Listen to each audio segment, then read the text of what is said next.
Olá, tudo bem? Seja bem-vindo, seja bem-vinda. Vamos iniciar mais uma live no dia de hoje. E nessa live eu quero falar sobre prescrição de exercícios para paciente com cefaleia. Tá? É um tema super importante, um tema muito relevante para a prática clínica do fisioterapeuta.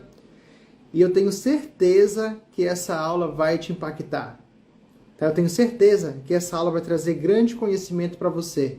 Vamos falar sobre prescrição de exercícios, tá? Oi, Sabrina, seja bem-vinda, Suelen, tudo bem? Então, prescrição de exercícios para paciente com cefaleia, tá? Então, a gente sabe que a cefaleia ela é um dos sintomas mais frequentes relatadas por profissionais de saúde, tanto médicos quanto fisioterapeutas. É uma queixa muito frequente. Para vocês terem uma ideia, no Brasil, cerca de 9% das queixas de dores agudas na coluna são decorrentes de pacientes com cefaleia tensional. Ou seja, é um número muito grande de pessoas, é um número significativo, tá, de pacientes e que a gente precisa acolher essas pessoas da melhor maneira possível. Tá? Então, e no Brasil, essa prevalência é de 70% entre pessoas de 20 a 40 anos. Ou seja, uma condição de saúde que parece que afeta também pessoas mais jovens, não só pessoas idosas, tá? Pessoas de meia idade. Esse dado traz que 70% dos casos é entre pessoas de 20 a 40 anos. E isso impacta diretamente na qualidade de vida dessas pessoas. E um dado mais interessante ainda, e que me chamou muito a atenção quando estava preparando esse material, é que a prevalência de pessoas abaixo de 20 anos, ela é de 58%. Então, são quase 60% das pessoas no Brasil com menos de 20 anos de idade que já apresentam cefaleia.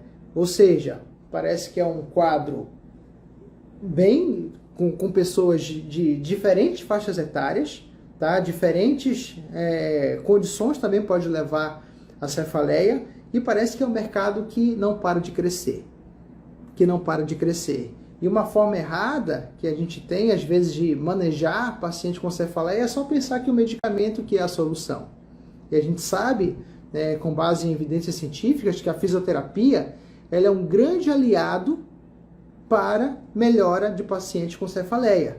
Tá? E essa informação ela precisa ser difundida por todo o Brasil. Se tiver alguém aqui com cefaleia, coloca aqui nos comentários, tá? Então, ou seja, parece que a cefaleia ela é um problema de saúde pública, tá? Dentre as queixas principais de dores cervicais que são divulgadas pelos guidelines internacionais, a gente está ali com a cefaleia, com a migrânia, entre as causas mais frequentes de queixas nessa região cervical, tá? Então, só para vocês terem uma ideia da dimensão que essa condição de saúde aqui no Brasil e que a fisioterapia tem uma importância muito grande no tratamento desses pacientes e às vezes a gente não consegue passar essa informação de maneira clara para o nosso paciente. E muitas das vezes a gente acaba não tratando esse perfil de paciente devido à falta de conhecimento tanto da pessoa, do paciente, que não sabe que o fisioterapeuta é um profissional capacitado para esse tipo de situação, e também às vezes a gente não sabe muito bem como manejar esse tipo de paciente. Tá? Então eu tenho 23 anos, estou com cefaleia devido a uma punção lombar há um mês. Já sou fisioterapeuta também. Tá? Então aqui tem um caso de uma pessoa que é fisioterapeuta e também tem problema de cefaleia. Então, esse quadro de epidemiologia, então vocês já notaram que é muito grande o número de pessoas que sofrem com essa condição de saúde. Tá? E quando a gente pensa em avaliar pessoas com cefaleia tensional, a gente pensa que tem que ser uma avaliação muito direcionada para esse paciente. Tá? Tem que ser uma avaliação, uma anamnese realmente focada no problema. Então aqui eu vou dar algumas orientações de maneira geral de como é que você pode avaliar esse paciente de maneira mais direcionada para a queixa de problemas de cefaleia, tá bom? Então assim, a gente tem que pensar se essa cefaleia é uma cefaleia recente ou é uma cefaleia antiga. É uma dor aguda ou é uma dor crônica desse paciente. Esse início dos sintomas da cefaleia foi um início agudo ou foi um início progressivo? Tá? Então é uma coisa que vai aumentando ao longo do tempo ou é uma dor que aparece e ela se mantém? Tá? Além disso, uma coisa importante também que a gente tem que analisar é em relação à frequência dessa cefaleia. Então, qual que é o tempo, né? Qual que é a frequência dela? Qual que é a duração? Qual que é a intensidade? Tá? Então, esses parâmetros de frequência, duração e intensidade, eles são parâmetros importantes até para a gente poder mensurar a melhora clínica desse paciente. Então, sempre quando a gente for prescrever algum exercício ou então a gente for tratar a paciente com cefaleia, é muito importante essas variáveis de frequência da dor, duração do sintoma e a intensidade dessa cefaleia, além da quantidade de medicamento que esse paciente toma, que eu vou falar daqui a pouco. Então, a nossa função é diminuir a frequência, né, dessas queixas de cefaleia, reduzir a duração de tempo dessa cefaleia e reduzir a intensidade da dor que esse paciente está sentindo, além de reduzir as doses né, gradualmente com base no nosso tratamento. Uma outra coisa interessante, a localização. Quando a gente fala de localização, o que é que a gente tem que pensar? Se é uma queixa bilateral, tá? Se é uma queixa unilateral, ou se é uma queixa que ela alterna, tá? Entre os lados. E qual que é a característica dessa dor? Ela é uma dor em aperto? Ela é uma dor pulsátil ou é uma dor empontada? Tá? Então, são características, anota isso, tá? Anota isso que eu estou falando, isso é importante. Então, são características de sintomas que o paciente vai te relatar, que vai te ajudar, eu vou te mostrar um quadro daqui a pouco, que vai te ajudar a diagnosticar esse paciente através do diagnóstico diferencial. Então, qual que é o tipo de cefaleia com base nessas informações? Além disso, é uma intensidade fraca, é uma intensidade moderada, é uma intensidade intensa, uma intensidade muito intensa. Qual que é a intensidade dessa dor? Qual que é a frequência, a duração e a intensidade? Então, é muito importante que você tome nota dessas informações. Além disso, quais que são os agravantes? Tá? Então, será que uma postura? Será que quando a pessoa deita? Será que quando ela caminha? Será que quando ela fica em pé? Será que a dor piora nessas situações? Ela piora o movimento ou ela melhora ao repouso? Né? A gente tem que anotar. Fatores de alívio, ela melhora com o medicamento ou não? Ou essa dor se mantém constante dependente do medicamento que ela tome? Tá? Uma outra coisa importante, ela sente sintomas de vômito, de ânsia, de fotofobia, coriza, salivação. Então a gente tem que entender qual que é a condição desse paciente. Se tem algum sintoma que agrava com a luz, né, com som, ela tem uma sudorese intensa, ela tem miose, ela tem edema facial. Então tem algumas outras características que podem estar relacionadas com essa cefaleia e que potencializem essa cefaleia de alguma maneira. Além disso, é um paciente que tem comorbidades, né? Um paciente que ele pratica atividade física, é tabagista, etilista, né? Ele tem, por exemplo, também problemas visuais. O grau, qual que é o grau desse paciente em relação aos olhos? Né? A gente sabe que também a visão pode influenciar diretamente na cefaleia desse paciente. Então, às vezes, é uma situação que a gente não presta tanta atenção, a gente não faz uma investigação um pouco mais aprofundada da visão do paciente, e isso pode estar diretamente relacionada a essa cefaleia. Tudo bem? Então, quem está aqui comigo? Deixa eu ver. Então, eu recebo muitos pacientes com cefaleia e a grande maioria acredita que a medicação é a única solução para elas. Trabalho muita educação com esses pacientes. Perfeito, Sabrina. Perfeito. Então, coloca uns artigos científicos aí perto de você, coloca alguns artigos na gaveta e toda vez que você avaliar esse paciente, você pode mostrar os benefícios da fisioterapia baseados em evidências na redução, principalmente de frequência, duração, intensidade e medicação, tá? Muitos têm essa percepção em grande parte das patologias. Então é verdade. Então uma das nossas funções como fisioterapeuta é também educar esse paciente, tá? É trazer informação. Quanto mais educação em saúde a gente fizer, mais interessante vai ficar o nosso tratamento, tá bom? Então aqui eu vou continuar o conteúdo, tá? Quem tiver alguma pergunta, coloca aqui nessa nuvem que tem um ponto de interrogação, que daqui a pouco eu vou responder algumas perguntas, tá? E depois que eu responder algumas perguntas, eu vou chamar alguém, uns 2 colegas fisioterapeutas, para conversar comigo ao vivo, tá? Então, se você quiser conversar comigo ao vivo, manda uma notificação que daqui a pouco eu vou te chamar para a gente conversar, tá? Então, se você tem um caso interessante, quer compartilhar alguma informação, a gente pode discutir aqui a abordagem de tratamento, me manda aqui uma notificação que daqui a pouco eu te chamo para a gente conversar, tudo bem? Mas antes disso, eu queria te mostrar um quadro. Queria te mostrar esse quadro aqui, olha. Não sei se dá para ver, mas é um quadro onde ele tenta mostrar um diagnóstico diferencial de paciente com cefaleia, tá? Então aqui, por exemplo, por isso que eu falei que a localização, as características, a intensidade, o comportamento da dor, né, a duração, ela é muito importante para a gente poder diagnosticar, fazer o tratamento, o diagnóstico diferencial entre uma migrânia, uma cefaleia tensional ou uma cefaleia em salvas. Então, por exemplo, um paciente com migrânia, ele é muito comum ele ter uma queixa unilateral, tá? Então, cerca de 60 a 70% dos pacientes com migrânia tem uma localização mais unilateral. Já é diferente de um paciente com uma cefaleia tensional, que, por exemplo, já tem sintomas bilaterais, tudo bem? A característica de uma migrânia é uma dor de início gradual, pulsátil, moderada ou forte, agravada por atividade física de rotina. Então, olha aqui que interessante.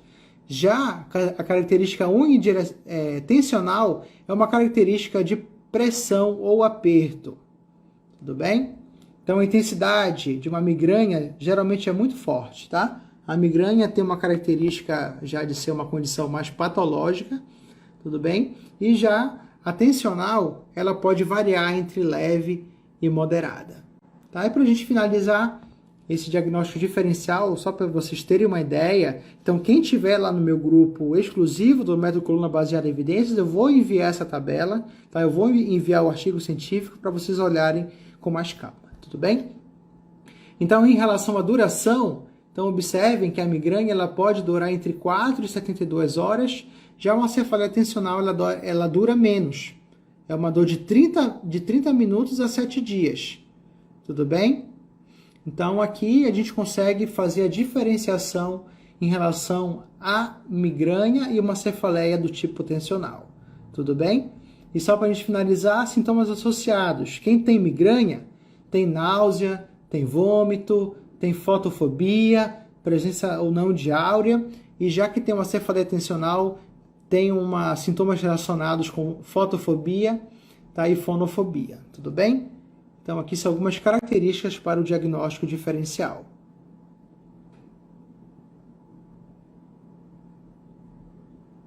Tá? Entenderam? Então, aqui é uma tabela muito, muito legal, tá? Para a gente poder diferenciar os tipos de cefaleia. E, claro, se for uma migrânia, então a probabilidade desse paciente ser acompanhado por uma equipe multidisciplinar é muito maior, tá? Quando comparado, por exemplo, com uma cefaleia tensional. Então, aqui a gente já consegue atuar mais diretamente, né? A gente sabe que vários músculos, como os músculos occipitais, o músculo do trapézio, pode causar um aumento dessa tensão e levar à cefaleia tensional devido à inserção desses músculos. Tudo bem? Então, eu vou falar um pouco mais sobre isso daqui a pouco. Um abraço, meu amigo aí, Rodrigo Andrade, grande fera. Seja bem-vindo aqui à nossa live. Sempre um prazer ter você aqui, meu amigo. Deixar aqui um abraço pro meu amigo Rodrigo. Certo? Então, esses são apenas algumas características que eu quero que vocês anotem, tudo bem? E vocês comecem a explorar esses dados de uma maneira mais direta com o paciente de vocês, tá? Então, só para vocês começarem a ligar, a formar algumas hipóteses pré-testes, na cabeça de vocês, para vocês poderem fechar um diagnóstico diferencial e assim traçar um plano de tratamento mais efetivo para esse paciente, tá? Então já falei sobre a anamnese, como é que você deve fazer, já falei sobre um pouco sobre epidemiologia, tá? Já falei sobre como é que você faz o diagnóstico diferencial de paciente com cefaleia. E agora eu quero conversar com você um pouco sobre fatores de alarme. Então, quais são as características que o seu paciente fala para você que pode ligar algum alerta na sua cabeça? Que essa cefaleia, essa dor que ele sente, pode ser relacionada com alguma queixa mais séria. Tá? Então, os alertas são justamente isso. Então, você deve estar atento a esses alertas. Então, a primeira coisa... Então, essa cefaleia, ela só piora ao longo do tempo? Então, essa é uma característica interessante. Então, se essa cefaleia só piora ao longo do tempo, então isso pode estar relacionada com um aneurisma sintomático, com uma hemorragia, por exemplo, e também com um aneurisma e uma hemorragia, tá? São condições que podem levar a uma piora progressiva dessa cefaleia. Então, anota isso, tá? Então, esse raciocínio clínico ele é muito importante, tá? Então, anota isso. Uma outra coisa, o início súbito de uma cefaleia, de uma intensidade aguda, tá? E constante. Isso pode estar associado com um AVE hemorrágico, com uma trombose venosa, até com uma dissecção de aorta. Então, a gente tem que estar atento. E a última coisa é início após os 50 anos. Então, se o seu paciente tem acima de 50 anos, nunca teve histórico de cefaleia, e a partir de hoje, né, com essa idade, começou a desenvolver esse quadro, isso também pode ter uma causa relacionada a uma arterite temporal, que é uma inflamação da artéria temporal. Tudo bem? Então são esses... Mais uma, tá? Que é a intensidade de frequência progressiva e persistente, que pode estar relacionado com um hematoma, uma infecção dessa cefaleia. Então são 4 características de alarme, ok? Que você deve estar atento na avaliação desse paciente. Vou repetir. Piora da cefaleia, início súbito e recente desse sintoma, início após os 50 anos e intensidade e frequência progressiva e persistente. Tudo bem? Deu para entender? Conseguiram entender essa parte dos fatores de alarme? Tá? Que isso aqui é muito importante. Coloca um ok aí para mim, coloca um sim, dá um joinha só para eu saber se vocês estão entendendo.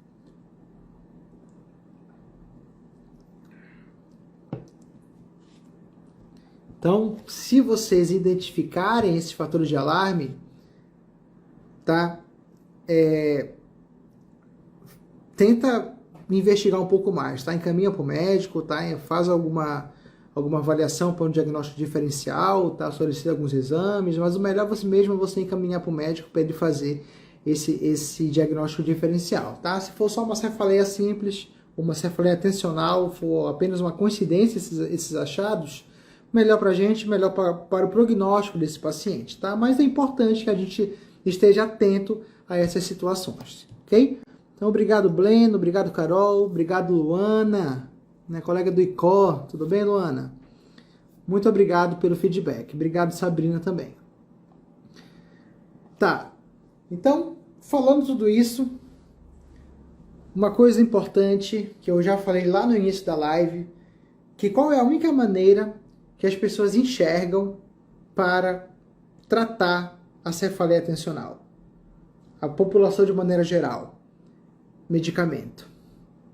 Tá? Parece que só o medicamento que é uma estratégia eficaz para poder tratar esse paciente. Tá? E a gente sabe que não é, tá, gente? Não é só o medicamento. Tá? Ele tem o papel dele, mas claro, se ele somar com terapias alternativas, não medicamentosas, que podem auxiliar também na melhora da frequência, duração e intensidade dessa cefaleia, então é muito importante que a gente ofereça esses tratamentos para esse paciente. E a fisioterapia é uma dessas condições não farmacológicas que podem influenciar na melhora clínica do paciente. Tudo bem? E já temos comprovações científicas importantes, que eu vou mostrar algumas aqui para vocês, que mostram que a fisioterapia ela é essencial na melhora clínica desses pacientes. E ela melhora a duração, a intensidade e a frequência. E o exercício, eu vou falar sobre prescrição de exercício, e o exercício é uma chave, uma das chaves para a melhora desse paciente, principalmente porque ele melhora o nível de cortisol. Tá? Então, se ele reduz o nível de cortisol, que é o hormônio do estresse, né? Então a gente consegue estabilizar melhor esse paciente de maneira geral. Tudo bem? Então, redução do cortisol e uma adaptação do sistema límbico.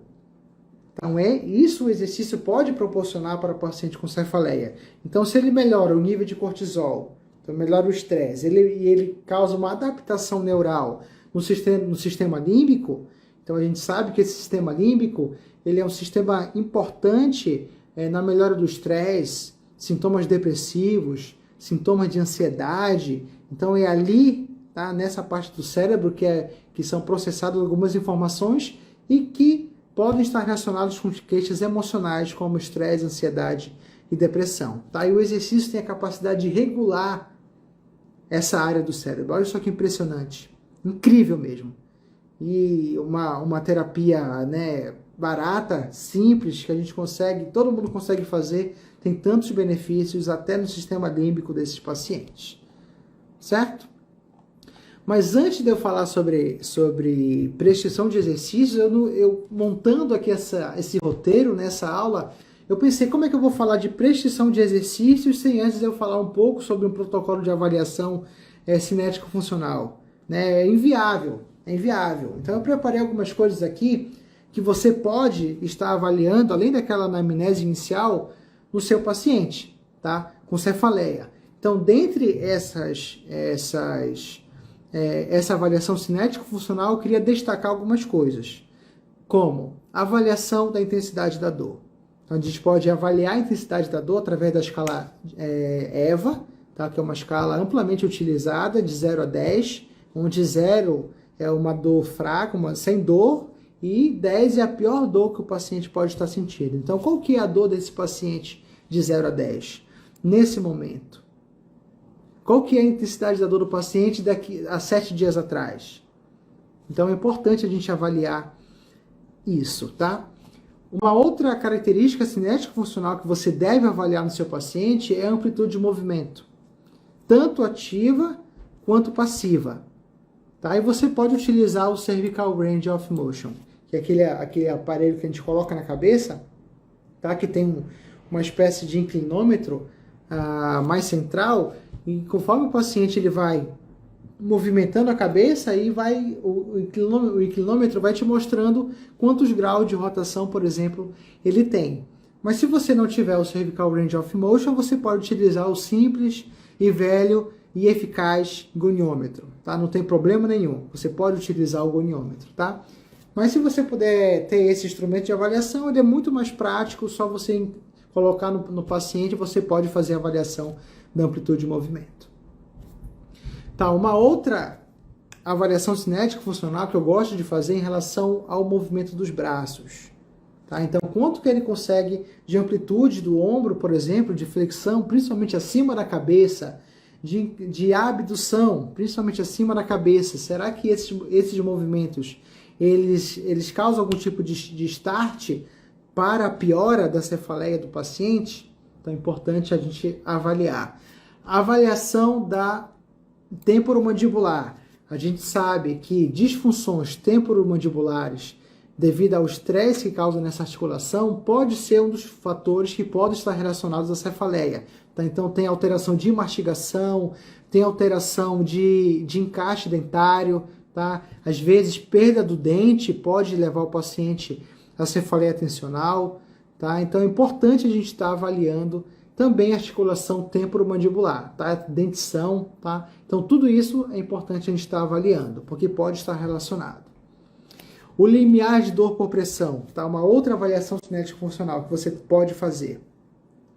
A avaliação de dor por pressão você faz através do algômetro, tá? Do algômetro, que é um instrumento de ampla utilização. Então eu gosto muito de utilizar em trapézio, tá? Para paciente com cefaleia e também músculos occipitais, tá? Que na grande maioria das vezes, tá? Paciente com cefaleia tensional, eles têm uma carga emocional muito grande, um grande estresse nessa musculatura, e isso acaba gerando alguma repercussão negativa nessa musculatura, tá? Então a tensão ela é muito grande nesses músculos.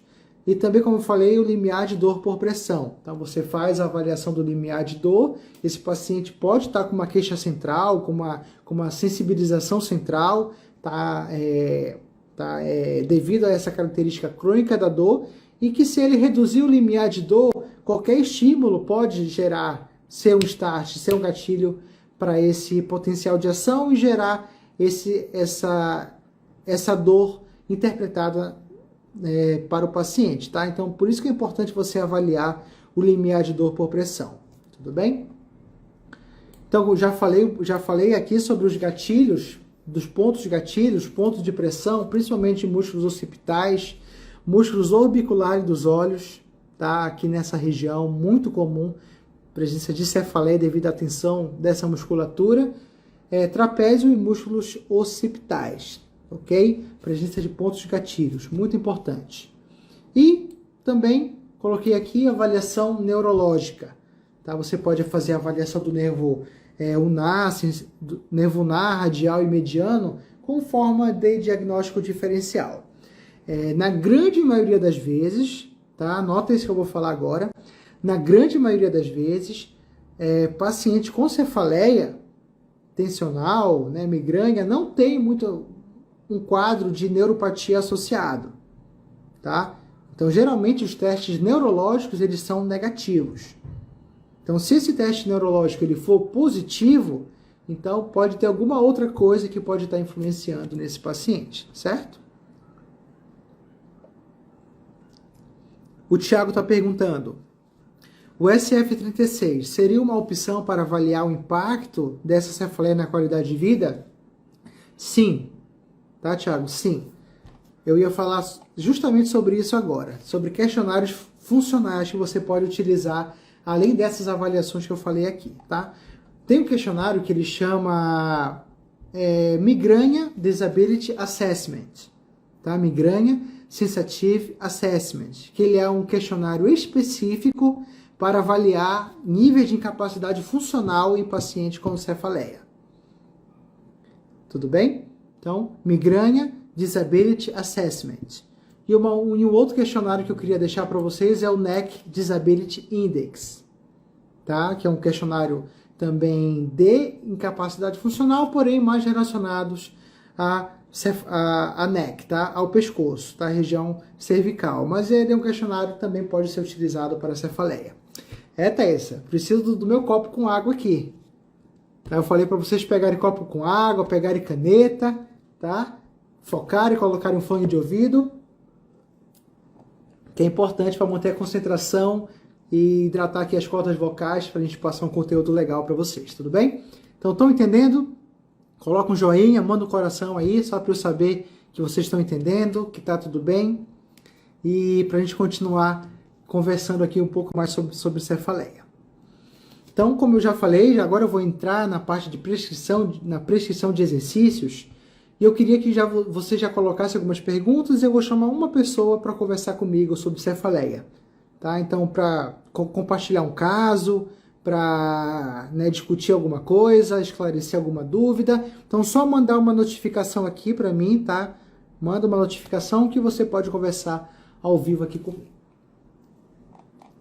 Então, depois que você já fez toda essa avaliação, que eu falei, que lá no nosso método Coluna Baseada em Evidências, eu vou destrinchar isso muito mais, eu vou te mostrar na prática como que você faz isso. Agora eu vou entrar na parte de prescrição de exercícios. Tudo bem? Então manda um coração que a gente já está chegando em 50 pessoas, tá? Estou feliz por isso. Chegamos em 50 pessoas. Arrasta esse coração, manda para os colegas aí, para a gente continuar aqui o nosso conteúdo, tá bom? Então, para eu falar sobre prescrição de exercícios, eu peguei uma revisão sistemática, que o tema dessa revisão sistemática são os efeitos de diferentes intensidades de exercício em paciente com cefaleia, uma revisão sistemática. Então aqui, que ele é uma revisão sistemática que foi publicado por um pesquisador chamado Luciano Machado, da Universidade Federal de Pernambuco. Tá? Uma revisão muito bem escrita, tá? Muito bem feita. Foi publicado no American Journal of Physical Medicine and Rehabilitation, uma revista de alto impacto a nível internacional. Tudo bem? Então aqui o objetivo dessa revisão sistemática foi investigar os efeitos de diferentes exercícios, diferentes parâmetros de indicação de exercício para paciente com cefaleia. E ele achou 16 estudos depois de uma busca sistematizada, né, focada nesse público-alvo. Foram 16 estudos. Porém, a qualidade metodológica desses estudos variou entre baixa e moderada. Tá? Então, já adiantando que no final dessa revisão sistemática, ele sugere que mais estudos de alto impacto, de alta qualidade metodológica, sejam realizados para a gente poder continuar desenvolvendo estratégias de melhores prescrições de exercícios para paciente com cefaleia. Porém, contudo, entretanto, essa revisão sistemática, ele me deu que os exercícios resistidos, tá? Agora vamos falar sobre prescrição. Então pega um papel, pega uma caneta, anota isso, que os exercícios aeróbicos e os exercícios resistidos são os melhores tipos de exercício para paciente com cefaleia, tanto migrânia, tensional ou em áurea. Tá? Então essa revisão, ele buscou esses resultados. E agora eu quero falar um pouco sobre duração, intensidade e frequência. Tá? Tanto de exercícios aeróbicos, quanto de exercícios resistidos. Então me conta aí se vocês estão entendendo.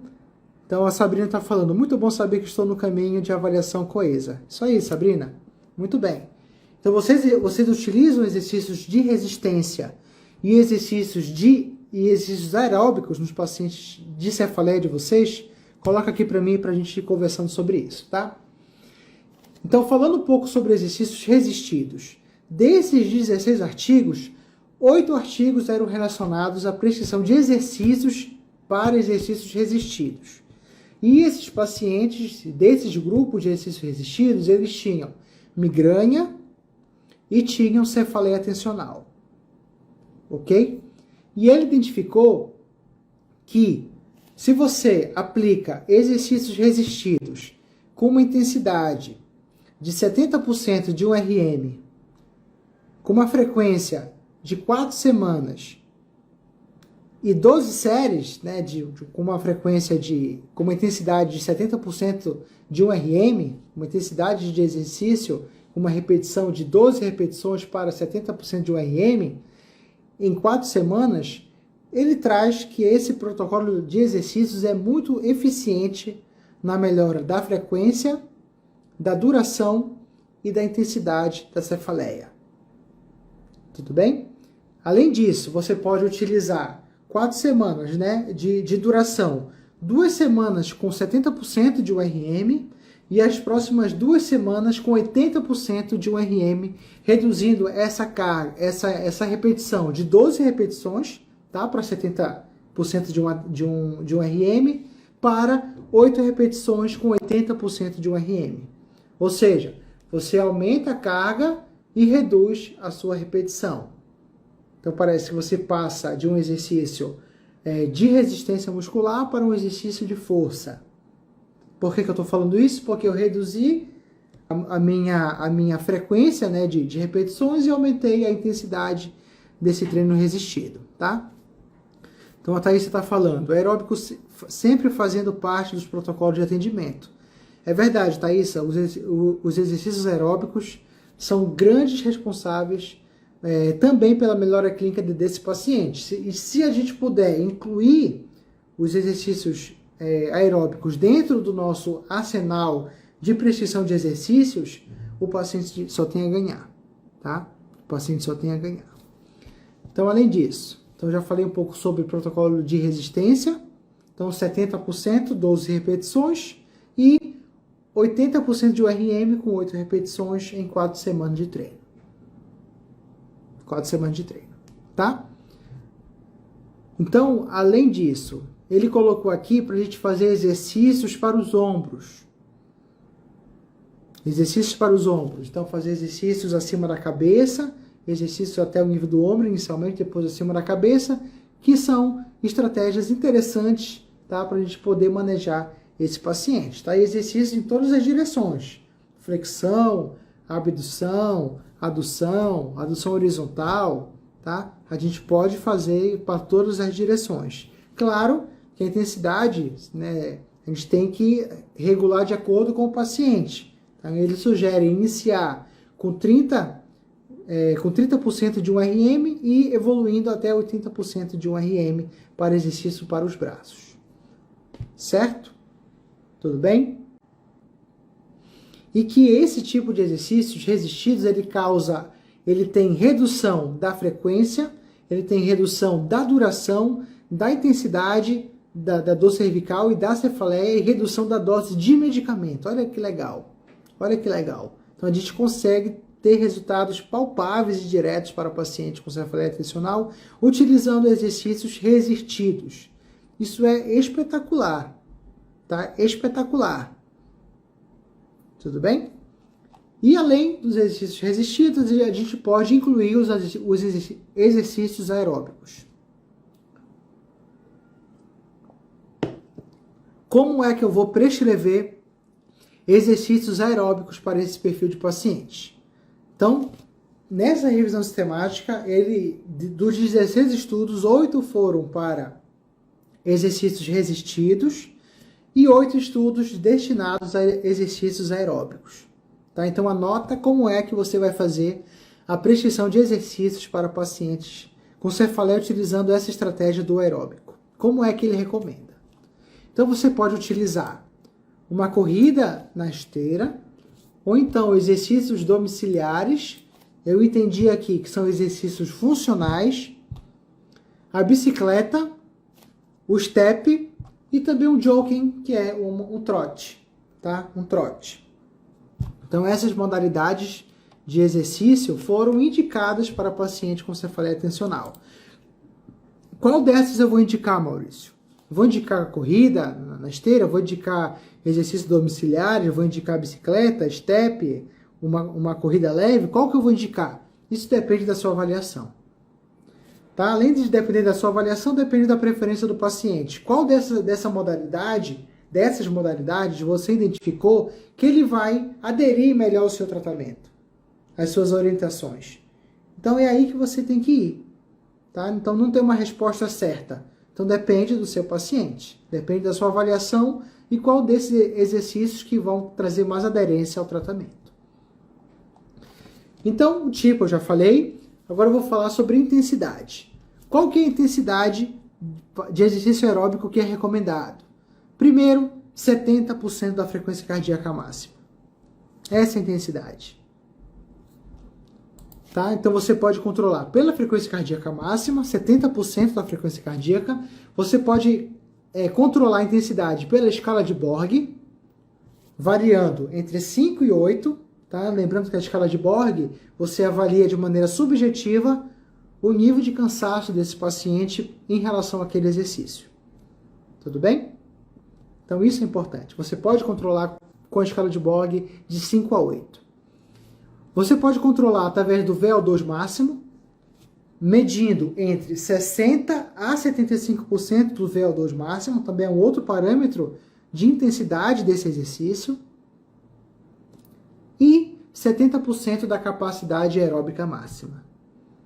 Ok? Então são 1, 2, 3, 4 estratégias de intensidade que você pode estar utilizando na sua prática. Então, frequência cardíaca máxima, escala de Borg, VO2 máximo e capacidade aeróbica máxima.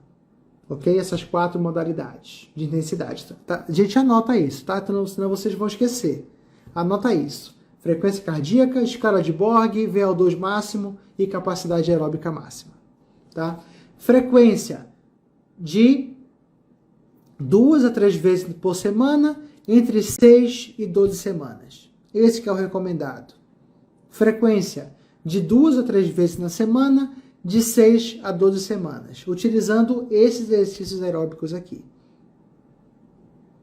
Tudo bem?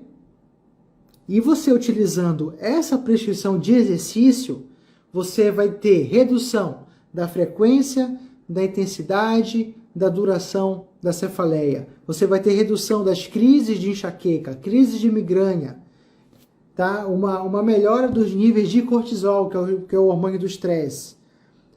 Além do aumento da produção de beta-endorfina e do óxido nítrico no plasma desse paciente. E um dos melhores benefícios vai ser essa regulação do sono.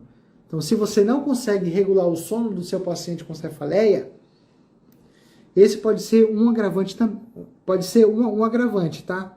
Pode ser um agravante. Então, a qualidade do sono é muito importante para a recuperação desses pacientes. E claro que tudo isso vai levar a uma redução do estresse e vai proporcionar um relaxamento mais global para esse paciente.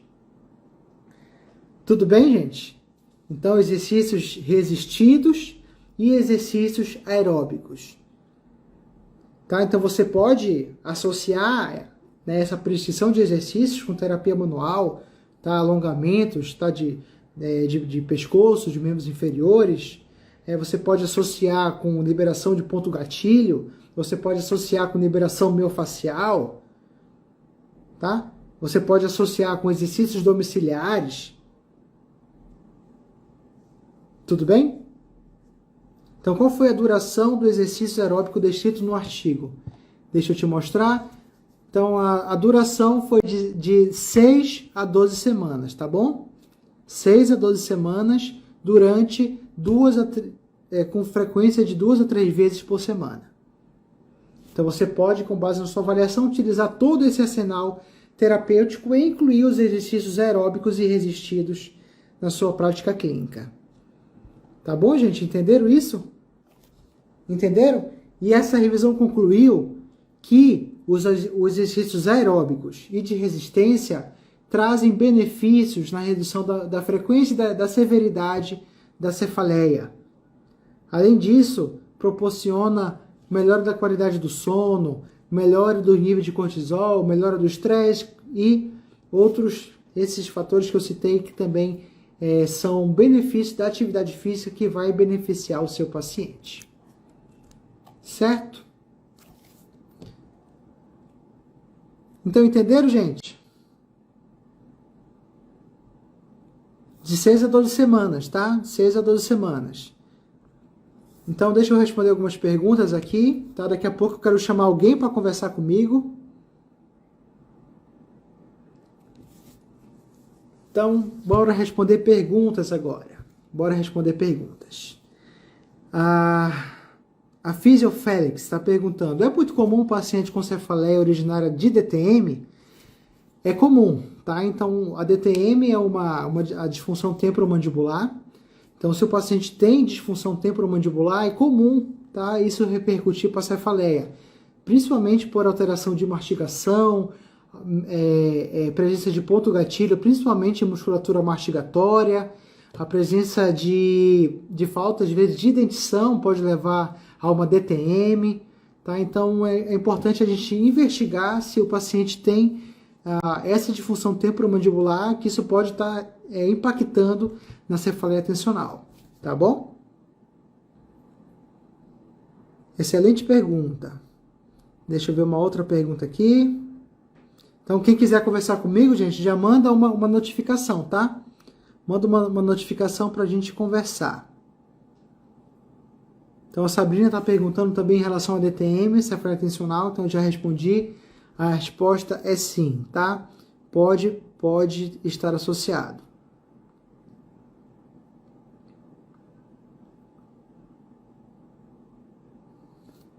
Estão perguntando sobre a duração. Então, aqui ele coloca, tá, que a duração deve ser entre 30 e 40 minutos, tudo bem? 30 a 40 minutos. Mas assim, gente, dentro desse arsenal terapêutico que eu te falei aqui, e com base nos recursos que você já utiliza para tratar esse paciente, você pode montar um programa, um plano terapêutico muito vasto, tá? Muito amplo. E você pode utilizar diferentes técnicas para diferentes situações de acordo com a sua avaliação. Tudo bem? Então esse que é o legal, a gente ter um arsenal de propostas de terapia para esse paciente. Deixa eu ver se alguém já mandou uma notificação aqui, que quer conversar comigo. Tem um monte de gente aqui. Tá? Então quem quiser conversar comigo, só me mandar uma notificação. Tá bom? Que eu vou te chamar para a gente conversar. Então o Jefferson está perguntando: minha namorada tem dor de cabeça quase todos os dias. O que pode ser? Então tem que investigar melhor, Jefferson. Tá? Então será que é uma cefaleia tensional? Será que é uma migrânia? Será que é uma enxaqueca? Né? Será que ela tem disfunção de ATM? Será que ela tem esses músculos, né, que eu citei aqui, de trapézio, occipitais, orbicular dos olhos, principalmente muito tensos?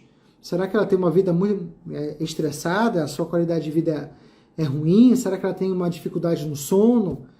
Né? Então são vários fatores que podem estar influenciando para o aparecimento dessa cefaleia. Tá? Então é importante você investigar.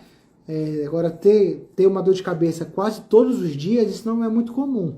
Tá? Não é comum. Às vezes a pessoa tem um start, né? Tem um gatilho que pode estar relacionado, que pode ser como eu falei, um start, né? Para essa pessoa desenvolver a cefaleia tensional.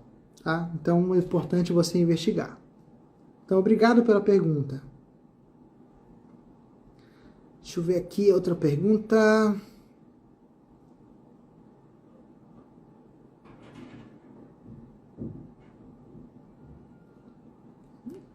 Tem alguém que quer conversar comigo aqui, gente?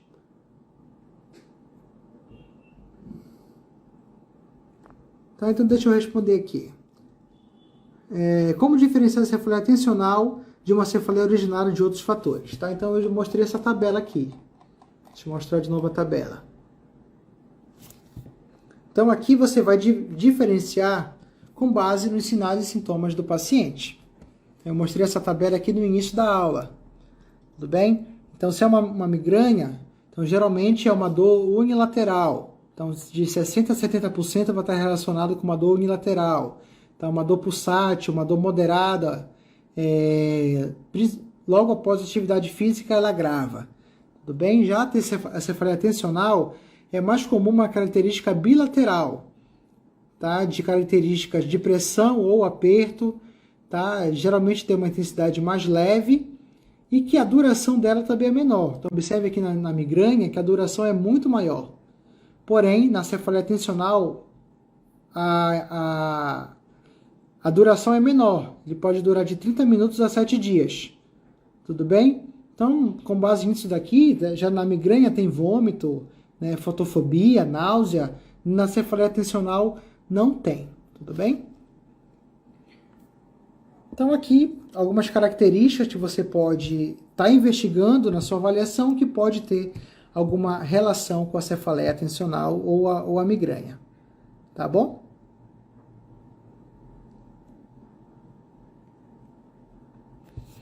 Certo, gente? Então já fiquei aqui 1 hora conversando com vocês. Eu acho que é o tempo ideal da gente conversar, discutir, debater um pouco mais sobre esse tema, sobre prescrição de exercício em pacientes com cefaleia.